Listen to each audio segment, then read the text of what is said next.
वो एक ही चीज होती है जिसको कहते हैं चेक। वो जो चीज होती है वो सब करवाती है। तो हमारी कला सुख दुख के परे नहीं, शायद सुख दुख के अंदर है, अंदर भावनाओं में ही है। तो द्वंद नहीं होता, लेकिन हाँ क्या कहना, डर होता है, मेहनत होती है, कोशिश होती है। हाँ कैसे? ब्लैक पुलिंग वाले लोग भी ये जब इंसान भूल जाता है कि उसे लगता है कि मैं बाल काले करा के आ जाऊंगा और लोग मुझे जवान समझेंगे, पर जो घुट रहे हैं ना वो आपको उम्र का तकाजा दिखा देते हैं। तो यही हुआ है। अभी इत्तेफाक से बाल काले ये लोग झूठ। नहीं, ये तो यहाँ से सब अच्छा, ये बालों के कलर की बात हो रही है। हाँ? नहीं, हम बालों से आगे बढ़ते हैं और भी अंगों से। शो संगीत के बारे में है, उसको हम घुटने का तो इनको चोट इसलिए लगी क्योंकि इन्होंने काफी सोचा। 24 साल पहले तब लोगों को पता नहीं था कि मतलब इस तरह की फिल्म भी हिट हो सकती है इतनी बड़ी। तो सौभाग्य है मुझे लगता है मेरा कि मैं सही वक्त पे सही जगह पे रहा हूँ हमेशा। जबकि एक शॉट है जिसमें सीजन 1 में जो अतुल सर से मैंने डायरेक्ट करवाया था, वाह। क्योंकि नसीर एक बहुत ही प्यारा सा शॉट है जिसमें नसीर सर के चेहरे पे, पंडित जी के चेहरे पे एक बूंद पानी की गिरती है जब लास्ट वाले सीन में। तो क्योंकि हमारे जितने एडीज थे तो मैं चाहता था कोई ऊपर जाके ना उनके चेहरे पे वो बूंद गिरा दे पानी की, और सही वक्त पे गिरे। अब सब नर्वस थे कि कौन वो बूंद गिराएगा, तो मैंने कहा मैं ही गिराता हूँ। और मेरे जो सीनियर है वो शॉट का डायरेक्शन करे, तो मैंने अतुल सर को डायरेक्टर चेयर में बिठाया और मैं चढ़ गया कुर्सी पर, और जैसे जैसे कैमरा ऊपर जाता है मैं वो सही टाइम पे मेरे भी हाथ कपा रहे थे कि यार मैं ही गलत ना कर दूं, और वो ठीक ठाक लकीली वो बूंद ने अच्छी एक्टिंग की और फिर नसीर सर ने बहुत अच्छी एक्टिंग की और वो सब शॉट सही हो गया। पर वो शॉट घराने और बंदिशों की लड़ाई में बंदिश बैंडिट्स दूसरा सीजन आ पहुंचा है। आज जाइए जानते हैं इसकी टीम से इस बार क्या नया और क्या खास है और लोगों के लिए कितनी नई चीज़ें लोग लेकर आ रहे हैं। सबसे पहले आनंद सर जी काफ़ी टाइम लगा दिया, जी क्या सबसे चैलेंजिंग रहा सेकंड सीजन के? क्योंकि बहुत सारा प्यार मिला, जी बहुत सारा दुलार मिला, फिर सेकंड सीजन के लिए क्या सबसे ज़्यादा चैलेंजिंग रहा? वही चैलेंजेस रहे सर जो फर्स्ट सीजन में थे, क्योंकि संगीतकार ना मैं हूँ ना मेरे जो पार्टनर हैं अमृतपाल बिंद्रा, हम दोनों लेखक हैं, है ना मूलतः। तो चाहे हम दोनों हों चाहे बाकी जो लेखक हों, उनको बहुत सारी रिसर्च पहले करनी पड़ती है कि संगीत के बारे में अगर हम बात कर रहे हैं तो एक जिम्मेदारी से कहें। तो जैसे हम सीज़न 1 में हमने 2-2.5 साल लगाए रिसर्च में, फिर उसकी लिखाई हुई, जो संगीतकार उसमें जुड़े शंकर एहसान लॉय, उनसे बहुत कुछ सीखा हमने। उसी तरह इस सीज़न में भी बहुत कुछ हमें औरों से समझना था, जिस तरह से हमारी कहानी आगे बढ़ रही है उसे मूलतः ऐसे भाव में कहें कि वो सही भी हो और मनोरंजक भी हो। तो उसमें जो वक्त लगाना ज़रूरी समझा हमने, उतना वक्त लगाया, और अब उम्मीद करते हैं कि सीज़न 2 आपको उतना ही अच्छा लगेगा जितना सीज़न 1। जी जी। एक आपके शो में डायलॉग है जी। कलाकार की कला सुख और दुख से परे होती जी। है। अब मेरे ख्याल से आप सभी अलग अलग इमोशंस को टीवी स्क्रीन पर या फिर फिल्मों की स्क्रीन पर पोर्ट्रे करते हैं। हो सकता है कई बार अपने मन के भाव अलग हों, घर में कुछ और बात रही हो या फिर पर्दे के पीछे कुछ और चीज़ें हो रही हो, और यहाँ कैमरे के सामने एक अलग इमोशंस एक्सप्रेस करने, वो क्या है? किस तरह से आप करते हैं जब एक अलग इमोशन को एक्सप्रेस करना पड़ता है? वो एक ही चीज होती है जिसको कहते हैं चेक। वो जो चीज होती है वो सब करवाती है। नहीं, लेकिन मुझे लगता है कि वो एक्टर होने के मायने वही हैं कि आप जो कुछ भी है इर्द गिर्द वो सब भूल जाएं, और जो स्क्रिप्ट आपको दी गई है, जो किरदार आपको दे दिया है, और जो आपका निर्देशक आपको बता रहा, उस तरह से आप उसको पर्दे पर लाएं। काम ही यही है। तो मेरे ख्याल से वो करना बिल्कुल ज़रूरी है हम लोगों के लिए, क्योंकि हम प्रोफेशनल एक्टर्स हैं। तो ऐसी कोई विशेष बात नहीं है कि हम बाकी चीज़ें भूल के यहाँ आ जाते हैं। ऐसा कोई बड़ा तीर नहीं मार रहे हैं मुझे लगता है। जी। मनोभावों को व्यक्त करना इस सिचुएशन में क्या कोई द्वंद्व होता है? एक अभिनेता के तौर पे जी नहीं, मेरे ख्याल से जॉब ही हमारा ये है। तो हमारी कला सुख दुख के परे नहीं, शायद सुख दुख के अंदर है, अंदर भावनाओं में ही है। तो द्वंद नहीं होता, लेकिन हाँ क्या कहना, डर होता है, मेहनत होती है, कोशिश होती है कि सच्चा हो पाए। जी। ऋत्विक, सेकंड सीजन पहला सीजन के बाद आपको एक बड़ा नाम मिला, बड़ा फेम मिला, सेकंड सीजन को लेकर क्या कोई प्रेशर है कि किस तरह का अब होगा? प्रेशर से ज़्यादा एक्साइटमेंट है। सीज़न 1 के ख़त्म होने के बाद, रिलीज़ के बाद ही हम ऑलरेडी मेंटली प्रिपेयर कर रहे थे अपने आप को कि सीज़न 2 बनाना चाहिए, हम सीज़न 2 बनने वाला है बहुत जल्द। तो उस एक्साइटमेंट के साथ आज तक आई थिंक 13 दिसंबर के बाद भी वो एक्साइटमेंट काफ़ी टाइम तक हमारे साथ रहेगा कि हमें वो मौका मिला है कि हम सीज़न 2 ला पाए, हमें वो मौका मिला है कि इस कहानी को हम आगे ले जा सके, इन किरदारों को आगे ले जा सके। तो उस चीज़ का बिल्कुल भी प्रेशर नहीं, क्योंकि इतना प्यार हमें मिला था सीज़न 1 के बाद कि हम बहुत ही खुशी से इस सीज़न 2 को बना रहे थे, और उतनी खुशी से होपफुली हम ऑडियंसेस को देखेंगे ये शो देखते हुए, या उनसे सुनेंगे कि वो भी उतने ही खुश हुए जितने खुश हम हुए ये शो बनाते बनाते। जी, आप एक ऐसा कैरेक्टर में उतर रहे थे जो पहले से इस्टेब्लिश था, एक एक्टर ने उसको प्ले कर रखा है, लोगों ने देख चुका है, फिर आपको शायद रिदम भी वही बरकरार रखनी होगी। आपके लिए कितना चैलेंजिंग रहा वो चीज़ें? नहीं, जैसे मैंने पहले भी कहा था कि मैंने जब सीज़न 1 देखा था तो मुझे तो सभी किरदार इतने लवेबल लगे, और बस मैंने ये कोशिश की जो ईमानदारी से अमित भाई ने उस किरदार को निभाया, तो मैं अपनी ईमानदारी से उतना उनको जस्टिफाई कर पाऊँ उस कैरेक्टर को, और उसके लिए जब निर्देशक ऐसे हो तो वो बस उनका हाथ थाम के आप निकल पड़ते हो।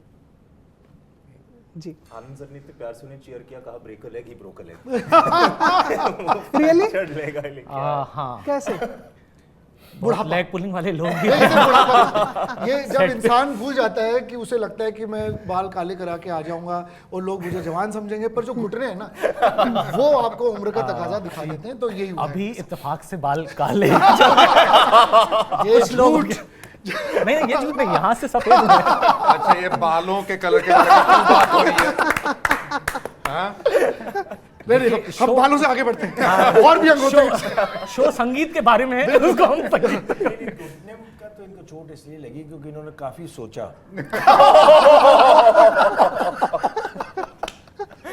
बस जीवन में ऐसा आत्मविश्वास मेरे अंदर आया। ऑल द बेस्ट सौरभ, बहुत आगे बढ़ना है।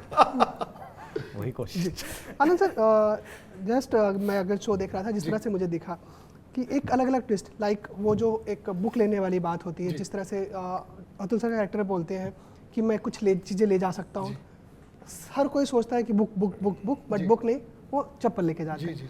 फिर राजेश सर वाला जो आता है कि एक कि वो रिवील किसने किया, घर वाली बात किसने रिवील की। इतने ट्विस्ट एंड टर्न्स लाना, और कितना मतलब आपके लिए क्या चैलेंजिंग था, और क्या कुछ इसके लिए रियल इंस्पिरेशन भी रहे कुछ? जी, मेरा बहुत ही, जिसे ना अंग्रेजी में कहते हैं डिसफंक्शनल फैमिली, मैं एक बहुत ही डिसफंक्शनल फैमिली से आता हूँ। बहुत बड़ा परिवार है मेरा, मेरे मामा पक्ष की तरफ भी और मेरे चचेरे पक्ष की तरफ भी बहुत बड़ा परिवार है, और मुझे वो बहुत ही मनोरंजक लगता है। और मुझे लगता है कि भारत में जितने हम लोग हैं, वी आर ब्लेस्ड कि हमें बड़े बड़े परिवार मिलते हैं, और परिवार में हर कोई अपने अपने तौर तरीके का होता है, और इसी से वो घर बनता है। तो मुझे वो कहानियाँ कहने में मज़ा आता है। सीज़न 1 को जब मैं ये सारे बड़े कलाकारों से बातें कर रहा था, तो मैं इन सबको एक लाइन कहता था कि एक सुरीले परिवार की बेसुरी कहानी है ये, है ना। तो वो कहने में मुझे बड़ा मज़ा आता है। दूसरी बात ये कि हम जब जीवन जीते हैं तो हम चाहते हैं कि सब कुछ सही रहे, पीसफुल रहे, पर हम जब कहानियाँ कहते हैं तो उसमें कॉन्फ्लिक्ट बड़े ज़रूरी होते हैं, वरना कहानी बड़ी बोरिंग हो जाएगी। तो वो ट्विस्ट एंड टर्न्स करना ही हमारा काम है, ताकि आप सोचते रहें बुक बुक बुक करो, कुछ उठा के लो और ले जाएं, यही हमारा काम है। जी, और वो बहुत क्या है, एंगेजिंग है। जी, थैंक यू। जी, राजेश सर, अगर आपकी बात करें, कहीं न कहीं एक कलाकार का जो होता है कि हम बंदिश अगर दो तरीके की होती है, एक ये वाली बंदिशें हैं, एक है जो बंदिशें बना के रखी जाती है, वो वाली बंदिशें। कलाकार किन बंदिशों में नहीं रहना चाहते, कलाकार मतलब और क्या बंदिशें जरूरी होती हैं? कपड़े कलाकार कपड़ों में तो अच्छे लगते हैं। हाँ, कलाकार वैसे सारी बंदिशें तोड़ देना चाहता है, बट फिर भी कुछ बंदिशें हैं जिनको निभाना पड़ता है, और सुर के साथ निभाना चाहिए। हाय, जी, अतुल सर, सेम क्वेश्चन आपसे भी, क्या बंदिशें हैं एज ए एक्टर आप अपने ऊपर नहीं चाहते कि वो कभी लगे सेट पे, और क्या ऐसा चाहते हैं कि हाँ चलो ये बंदिशें रहेंगी, इतना चलेगा? नहीं, मुझे लगता है कि एक्टिंग कोई जीवन से बहुत अलग चीज़ नहीं होती, या फिर फिल्में बनाना भी कोई बहुत अलग चीज़ नहीं होती है। और बंदिशें, जब ऐसी बंदिशें हों कि सोच समझ के सब लोगों ने सोचा हो उसके बारे में, और सोच समझ के उन्होंने अपने ऊपर ये बंदिशें लाई हों, तो वो ठीक होती हैं। अगर कोई एक ही है जो समझता है कि मैं बंदिशें लाऊंगा औरों के ऊपर, तो मेरे ख्याल से वहाँ पे गड़बड़ हो जाती है, चाहे वो जीवन हो चाहे वो फिल्म हो। तो मेरे ख्याल से कोई भी कलाकार हो या हम साधारण लोग हों, वो नहीं चाहते हैं हम कि कोई एक बैठे और सब पे बंदिशें लाएं। तो वो नहीं होना चाहिए मेरे ख्याल से। जी, अगर पिछले कुछ टाइम से देखें तो एक फिल्मों के चुनाव की प्रक्रिया भी आपकी काफ़ी बदली बदली, चाहे थर्सडे हो, चाहे रुद्रा हो, फिर चाहे ये हो। जी। क्या कुछ अब अप्रोच है कि मतलब पहले से भी आपने थोड़ा सा अलग हटके काम किया, बट अब थोड़ा सा क्या है कि कुछ इस तरह से कैरेक्टर है जो है एक्सपेरिमेंटल या इस तरह के है, क्या कुछ सोच के साथ अभी आगे चल रहे हैं, क्या कुछ प्लान? नहीं, हुआ ये कि अब 25 सालों से मैं फिल्में कर रहा हूँ और ऐसा दौर है ये इन पिछले 25 सालों से स्पेशली कि काफ़ी बदलता रहा है। हर 5 सालों में ना फिल्में बदली हैं और मुझे लगता है कि मैं हमेशा, जो अंग्रेजी में कहते हैं कि I have always been at the right place at the right time, और बड़ा मुश्किल होता क्योंकि चांदनी बार की थी 24 साल पहले, तब लोगों को पता नहीं था कि मतलब इस तरह की फिल्म भी हिट हो सकती है इतनी बड़ी। तो सौभाग्य है मुझे लगता है मेरा कि मैं सही वक्त पे सही जगह पे रहा हूँ हमेशा, और वही दिमाग में रख के चुनने की कोशिश करता हूँ बस। जी, लाल सिंह चड्ढा का तो आपने स्क्रीन राइटिंग भी किया, फिर डायरेक्शन में भी आगे फ्यूचर में कभी उतरने का इरादा है? अभी तक तो नहीं है। जबकि एक शॉट है जिसमें सीजन 1 में जो अतुल सर से मैंने डायरेक्ट करवाया था, वाह। क्योंकि नसीर जो एक बहुत ही प्यारा सा शॉट है जिसमें नसीर सर के चेहरे पे, पंडित जी के चेहरे पे एक बूंद पानी की गिरती है जब राधे लास्ट वाले सीन में। तो क्योंकि हमारे जितने एडीज थे तो मैं चाहता था कोई ऊपर जाके ना उनके चेहरे पे वो बूंद गिरा दे पानी की, और सही वक्त पे गिरे। अब सब नर्वस थे कि कौन वो बूंद गिराएगा, तो मैंने कहा मैं ही गिराता हूँ, और मेरे जो सीनियर हैं वो शॉट का डायरेक्शन करें, तो मैंने अतुल सर को डायरेक्टर्स चेयर में बिठाया और मैं चढ़ गया एक कुर्सी पर, और जैसे जैसे कैमरा ऊपर जाता है मैं वो सही टाइम पे मेरे भी हाथ कप आ रहे थे कि यार मैं ही गलत ना कर दूँ, और वो ठीक ठाक लकीली वो बूंद ने अच्छी एक्टिंग की, और फिर नसीर सर ने बहुत अच्छी एक्टिंग की और वो सब शॉट सही हो गया। पर वो शॉट अतुल सर ने ही डायरेक्ट किया। जी, ऋत्विक, लास्ट बार भी पूछा था, इस बार भी जानना चाहूँगा, जी। गायकी को एक्टिंग में उतारना, क्योंकि गायकी एक अलग तरह की कला है, जी। और जब आप उसको एक्टिंग अपने एक्सप्रेशंस को उतारना, कितना आपके लिए वो चेंजिंग रहा, और उसमें इस बार नया, मतलब कहते हैं ना कि कला हर बार नई कुछ सीखी जाती है, नई कुछ अडॉप्ट की जाती है, बिल्कुल। तो इस बार उसमें कितना अडॉप्ट किया, कितना नया कुछ सीखा, और कितना आपके लिए इस बार चेंजिंग रहा? तो जब मैंने शो साइन किया था सीज़न 1 से पहले, जब मुझे बताया गया था कि ये शास्त्रीय संगीत का जो पूरा हम घराना दिखाने वाले हैं, उसमें बहुत सारी सिंगिंग रहेगी, लिप सिंकिंग रहेगी मेरे लिए एज एन एक्टर, उस वक्त मैं बहुत नर्वस था कि ये कैसे करूँगा, क्योंकि शास्त्रीय संगीत से मेरा कुछ लेना, दूर दूर तक कोई रिश्ता नहीं था। इस शो के आने के बाद रिश्ता बनना शुरू हुआ है। तो तब मेरे साथ एक जन जुड़ गए थे। Anand sir brought in this fantastic man call Akshat Pareek, जो हमारे वोकल कोच हैं, और उन्होंने लिटरली मेरा हाथ पकड़ के जिस तरीके से ये जर्नी करवाया है मुझे, उसके लिए मैं मतलब नतमस्तक हूँ उनके सामने कि he is really shaped Radhe for me. और सीज़न 1 में बड़ा मज़ा आया था ये करते हुए। सीज़न 2 में जब हम शुरू करने वाले थे तो हमें ऑलरेडी बोल दिया गया था कि गाने अभी आए नहीं, गाने आ जाएंगे। ये आई एम सेइंग फ्लोर पे जाने के कुछ 5-6 महीने पहले कि गाने आ जाएंगे आपके पास, गाने अभी तक आए नहीं, पर आप ट्रेनिंग स्टार्ट कर दो। जब आनंद सर ने ये कहा था कि ट्रेनिंग स्टार्ट कर दो, तभी समझ में आ गया कि भाई 6 महीने पहले हम स्टार्ट कर रहे हैं, यानी सीज़न में क्या होने वाला है वो आगे हम समझ ही जाए।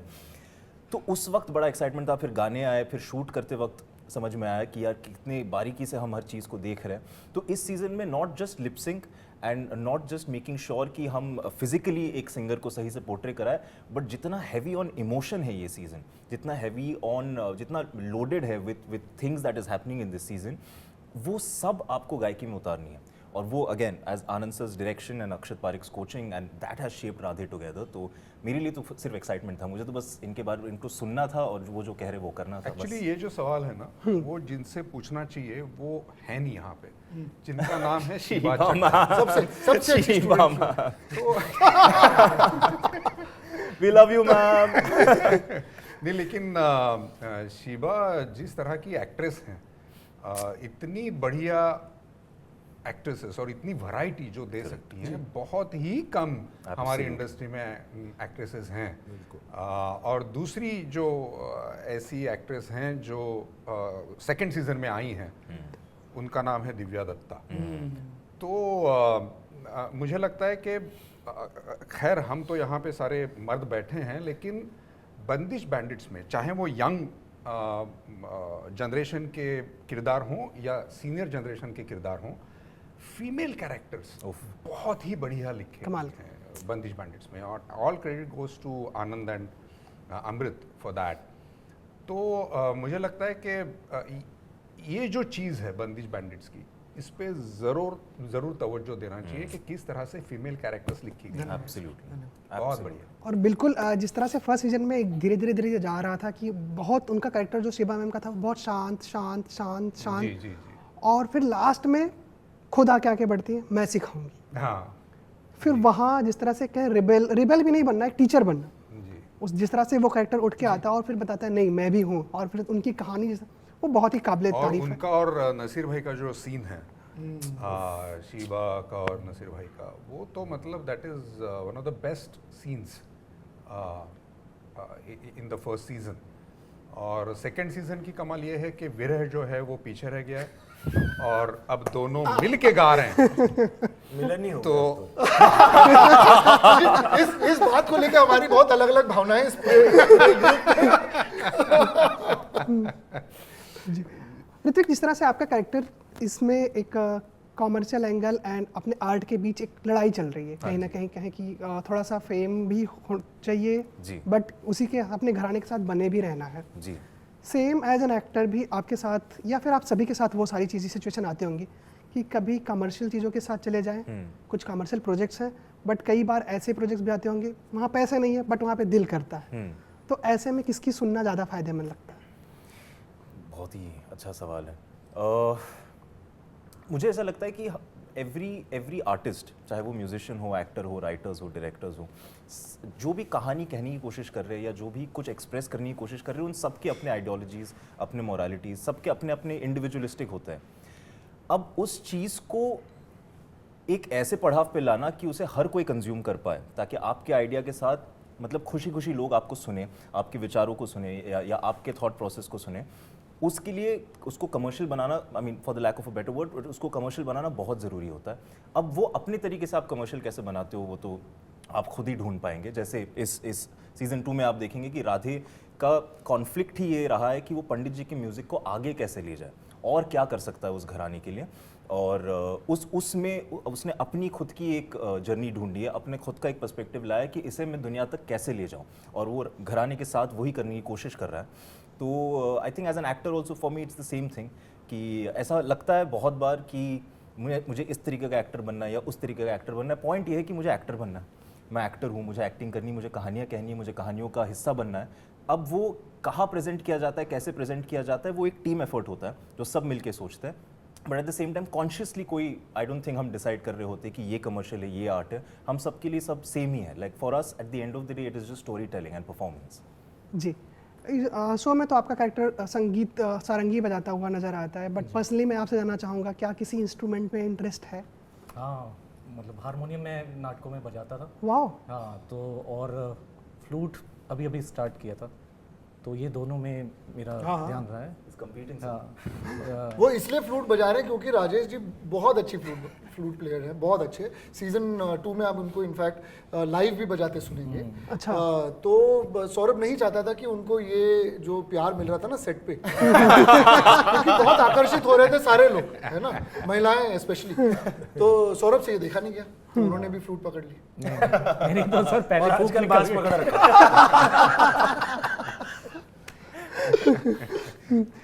एक और चीज़, अगर जो कि आपका जो शो है वो कहीं ना कहीं एक भारतीय शास्त्रीय संगीत की खूबसूरती को बहुत अच्छी तरह से दिखाता है। मैं खुद पिछले जो 3-4 साल गुजरे हैं, मैंने बंदिश बैंडिट्स के गाने बजा बजा के मैंने खुद सुने हैं और घर वालों को भी सुनाए हैं। तो ये इसी का है कि मैं इससे पहले बहुत ज़्यादा शास्त्रीय संगीत के बारे में नहीं जानता था, और मैंने इसके बहुत सारे जो बंदिशें हैं मैंने सुनी।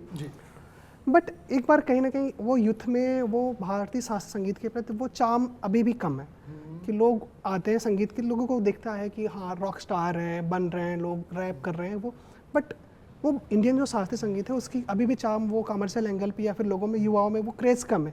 क्या लगता है क्या चीज़ें हैं जो अभी भारतीय शास्त्रीय संगीत को ऊपर उठा सकते हैं और इसमें सिनेमा किस तरह से योगदान दे सकता है? जी, मुझे एक तो लगता है कि आपकी ये धारणा गलत है, क्योंकि जितने युवाओं से मैं मिला हूँ, जिस तरह से प्यार बंदिश बैंडिट सीज़न 1 को मिला और हमें सीज़न 2 बनाने की अपॉर्चुनिटी दी गई, ये दर्शाता है कि बहुत सारा इंटरेस्ट है। हाँ, उसको उसके साथ अपना रिश्ता बनाने का जो तरीका है वो हमको एक नया ढूंढना पड़ेगा, वो हर जनरेशन को ढूंढना पड़ता है। तो जो हमने छोटी सी पहल ये की है कि हमने शास्त्रीय संगीत को हम आपके घर पे ले आए, अब आपको उसे अपना बनाना है। हम बिल्कुल ऐसा नहीं चाहते कि शास्त्रीय संगीत को आप पुराने ज़माने की या पुराने जनरेशन्स की ही धरोहर की तरह देखें, या आपकी भी उतनी धरोहर है, क्योंकि अगर इसके हिस्ट्री में जाएं तो ये 400-500 साल पुरानी है, कोई चंद डेकेड्स ओल्ड नहीं है। तो ये जितना पास आपके दादा परदादा के थी, ये उतने ही आपके पास है। तो ये आपकी तभी बनेगी जब आप इसको अपने लिबास में, अपने तरीके से उतने ही सेफ फील करें अप्रोच करने के लिए, और वो हो रहा है। अगर आप इनफैक्ट अभी इंस्टाग्राम देखें, यूट्यूब देखें, तो कई लोग अभी डीक्लासिफाई करना शुरू कर चुके हैं कि जो हिंदी फिल्म के गाने हैं या तेलुगु फिल्म के गाने हैं, तमिल फिल्म के गाने हैं, वो कितने इंस्पायर्ड होते हैं हमारे शास्त्रीय संगीत के रागों से, तो चाहे वो कर्नाटिक म्यूज़िक के हों, चाहे हिंदुस्तानी संगीत के हों। तो वो तो अपना चुके हैं। हमारी धारणाएं जो हम बैठकर जनरलाइज कर रहे हैं, उसे बदलना पड़ेगा, क्योंकि हमारी जनरेशन तो आगे निकल चुकी है, ऐसा मुझे लगता है। मैं अभी यूएस में था जी। तो वहाँ पे कोई एक जानकार हैं संगीत के, तो जब उन्हें पता चला कि मतलब इंडिया से हैं, फिल्मों से हैं एंड ऑल दैट, तो उन्होंने मुझे जेम्स बॉन्ड की जो ट्यून है जी वो सुनाई जी। और उन्होंने कहा आपको पता है ये जेम्स बॉन्ड की ट्यून इंडियन क्लासिकल म्यूजिक पे बेस्ड बिल्कुल जेम्स बॉन्ड की ट्यून। बिल्कुल बिल्कुल सच बात है। तो मुझे लगता है कि ये ज़रूरी नहीं है कि जिस तरह से हम देखते हैं कि हाँ ये शास्त्रीय संगीत है, क्योंकि वो तो संगीत है, वो अपने आप को ट्रांसफॉर्म करता है अलग अलग चीज़ों में। सुंदर। तो that is the thing about I think Indian classical music. And like if you see on Instagram also, one of the most popular musicians with a great amount of following right now is a sitar player. A young sitar player, and he's one of the most famous Instagram musicians. Yeah. जी, संगीत हम सभी की life में अहम role निभाता है, चाहे जो भी हो, चाहे गुस्सा हो, प्यार हो, दुख हो, तनाव हो, हर किसी के लिए संगीत बना है, हर सिचुएशन के लिए। और आपकी शो में भी एक लाइन है, आशिकी और संगीत को जोड़कर कुछ डायलॉग है। मैं आप लोग से जानना चाहूँगा, आशिकी और संगीत का रिलेशन कितना है, और क्या आशिकी आप संगीत ये पूछते पूछते नर्वस क्यों हो रहे हैं? आपका क्या रिश्ता है इससे? मुझे ये पता है। मुझे जानना ही है। मैं इंटरव्यू लेने आशिकी से क्या रिश्ता? मैं इंटरव्यू लेने आया हूँ। नहीं, क्योंकि आपके अंदर मेरे जवाब आपका बड़ा गहरा रिश्ता है। मेरे जवाब की यहाँ पे मैं आप सबसे जानना चाहूँगा कि आशिकी में संगीत कब काम आया? बहुत ही गहरा रिश्ता है। जब भी मैं गाना शुरू कर देता हूँ आशिकी खत्म हो जाती है। आशिकी कब? आपको ना चीट कोड्स की तरह, अगर आप गेमर हो तो चीट कोड्स होते हैं ना गेम में, आपको वो इमोशन के चीट कोड्स देता है। तो चाहे विरह हो, चाहे श्रृंगार हो, आपको उस इमोशन को, क्योंकि हम जब जीवन में इमोशंस फील करते हैं ना, मिक्स्ड होते हैं, उसमें गुस्सा कितना होता है, उसमें दुख कितना होता है, हम उसे डिफाइन नहीं कर सकते। संगीत आपको साउंड वेव से ना चीट कोड दे देता है कि अगर कुछ संगीत सुन के आपको रोना आ रहा है तो वो आपका दुख आपके लिए जी लेता है, अगर आपको खुशी महसूस हो रही है तो आपकी खुशी को वो बढ़ावा दे देता है। तो वो एक बहुत ही कमाल का साइंस है, जो सबसे बड़ा आर्ट है मेरे हिसाब से। अभी मैं एक एंथ्रोपोलॉजिस्ट का इंटरव्यू सुन रहा था और मुझे बहुत इंटरेस्टिंग बात पता चली कि वो उनका कहना है कि हमने भाषा से पहले संगीत का आविष्कार हुआ है, वाह वाह। लैंग्वेज का बाद में हुआ है। क्योंकि आप सारे पशु पक्षियों को देखिए, वो एक तरह से संगीत में बातचीत, उनके पास लैंग्वेज नहीं है ना, वर्ड्स नहीं है, बहुत सुंदर। तो बिफोर वर्ड्स म्यूजिक केम। तो म्यूजिक का तो गहरा नाता होना ही है। और आपके अंदर हमने रूबरू देखा है। हाँ, आपने देखा। अब वो गम वाला है, खुशी वाला, आप बताएंगे। आपके लिए मूड चेंज करने में कब काम आया? अक्सर अक्सर हमेशा, मतलब वो मरहम का काम करता है संगीत मेरे लिए। जी सर, आपके लिए संगीत मूड चेंज करने में कब काम आया? जी नहीं, मैं सच कहूँ मेरा इतना लगाव नहीं है म्यूज़िक से, इतना ज़्यादा, मतलब मैं उसको बिल्कुल कभी हावी होने नहीं देता हूँ मेरे ऊपर, ना मैं उसके ऊपर हावी हो जाता हूँ, तो मेरे लिए वो ऐसे ही निकल जाता है बगल में से। ऋतिक, आपके लिए? मेरे लिए तो संगीत के अलावा मेरा मूड चेंज ही नहीं होता। मुझे लगता है music has a very important part in my day to day life. मेरे लिए बहुत ही इम्पॉर्टेंट है कि मैं म्यूज़िक इसलिए सुनूं क्योंकि वो मेरे दिमाग को शांत रखता है, मेरे जहन को शांत रखता है। and I can go ahead with the day and with everything that I have to do, thanks to the strength that music gives me. जी आपके लिए तो वो कभी कॉन्शियसली ऐसा नोटिस नहीं किया कि ये कितना हेल्पफुल है, क्योंकि हर ओकेजन में म्यूज़िक रहता है, चाहे वो पैदा हुए तो है, लोरी करे या शादी है, लेडी संगीत है, सब चीज़ हर जगह म्यूज़िक है ही। तो कभी कॉन्शियसली आपको नहीं सोचना पड़ेगा कि कितनी हेल्प कर रहा है, वो आपके क्या बोलते हैं निहित ही है, हो गया है, वो निहित है। तो कभी वो नोटिस नहीं करना पड़ा कि भाई इसके ये मेरे को मूड, मतलब मुझे रोना है तो ये मैं म्यूज़िक लगा लूँ तो और मैं अपने इमोशन को बाहर निकाल पाऊँगा।